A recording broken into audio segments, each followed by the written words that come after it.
Svinīgā un emocionāli piesātinātā atmosfērā Ērgļos aizvadīts Jurja Jurjāna 25. starptautiskais konkurss Jaunais mežradznieks 2025. Tajā savu prasmi un mīlestību uz mūziku starptautiskai žūrijai demonstrēja 25 jaunie talanti no Latvijas, Lietuvas un Igaunijas mūzikas skolām un šoreiz jau 5 vecuma grupās.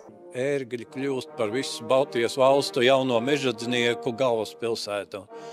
Un šeit pa šīm kāpnītēm ir kāpuši tādi šā laika mākslinieki, kuri tālāk savas karjeras kāpnēm ir augstu uzkāpuši.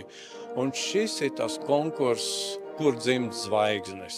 Šī konkursa organizators sākotnēji bija Mārtiņš Jauģietis, Brāļu Jurjānu biedrības vadītājs, un sadarbībā ar Brāļu Jurjānu muzeju Meņģeļi.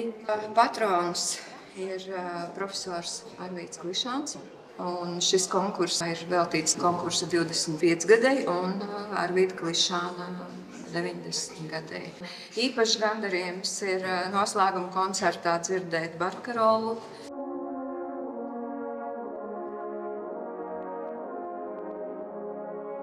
Esmu redzējusi un bijusi pie šī konkursa šūpuļa un redzējusi, kā izaug šie mākslinieki. Es nebaidos teikt šo vārdu mākslinieki, jo tagad, kad es skatos simfoniskās mūzikas koncertus, es redzu mūsu mežradzniekus, kas ir no agrāgra vecuma startējuši Ērgļos.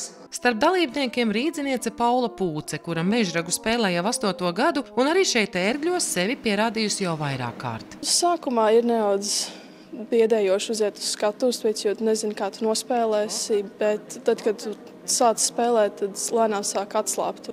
Cik svarīgi ir tie rezultāti? Īsti nav vienkārši tas ir, kā tevi citi vērtē, kā tu nospēlēji, un arī pēc tam var saprast, kā tu pats nospēlēji. Bet tomēr tā kā gribas jau to uzvaru starp tiem citiem, vai ne? Jā.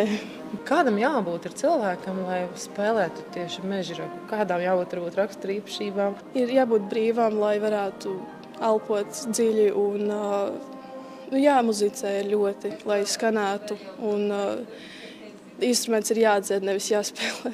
Būtiski, ka jaunos māksliniekus vērtē starptautiska profesionāla mūziķu žūrija, balstoties uz virkni kritēriju. Tas galvenais ir laba skaņa, iznest priekšnesumu, perfekti atskaņot to, gan intonatīvi, gan to arī tembrāli, un tādā pašā laikā izjust to un mākslinieciski pasniegt kā tādu labu tādu dāvanu mums visiem klausītājiem. Kā atzīst Gatis Evelons, talanti atrodami starp visu valstu konkursu dalībniekiem, taču Latvijas mežradznieku skolai noteikti ir ar ko lepoties. Te ir Jurjāna saknes, mūsu Jurjāni, un mums kaut kā pa gadiem ir mūsu brāļu valstīs ir kā gājis tā lejāk, augstāk, bet mēs esam priecēji, ka mūsu latviešu mežragu skola ļoti turējusies tanī, gan pateicoties arī Arvīdam Klišānam, kas bija visus gadus, tikai šogad nav 1. gadu, un tā ir tāda mūsu latviešu mežragu skolas nemitīgā izaugsme.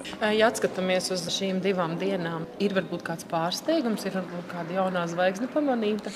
Ir gan, un it īpaši es skatos mazajās grupiņās, tieši mazajās grupās.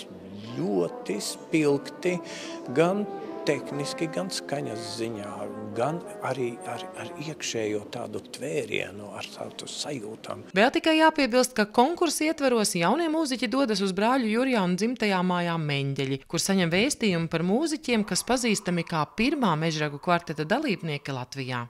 Mēs ērglēnieši varam būt patiesi lepni par to, ka mums šeit ir tādi dižgari, kam par godu tiek rīkot šeit dažādi konkursi. Šī brīdī tas ir Brāļiem Jurjāniem par godu. Es domāju, ka daudzi jaunie talanti noteikti izejot dzīvē atcerēsies šo vietu, un mēs savukārt būsim priecīgi, ka mēs esam ērglēnieši devuši viņiem tādu iespēju, pieredzi. Paldies visiem organizatoriem, kas spējuši saglabāt šo tradīciju tik ilgu gadu garumā.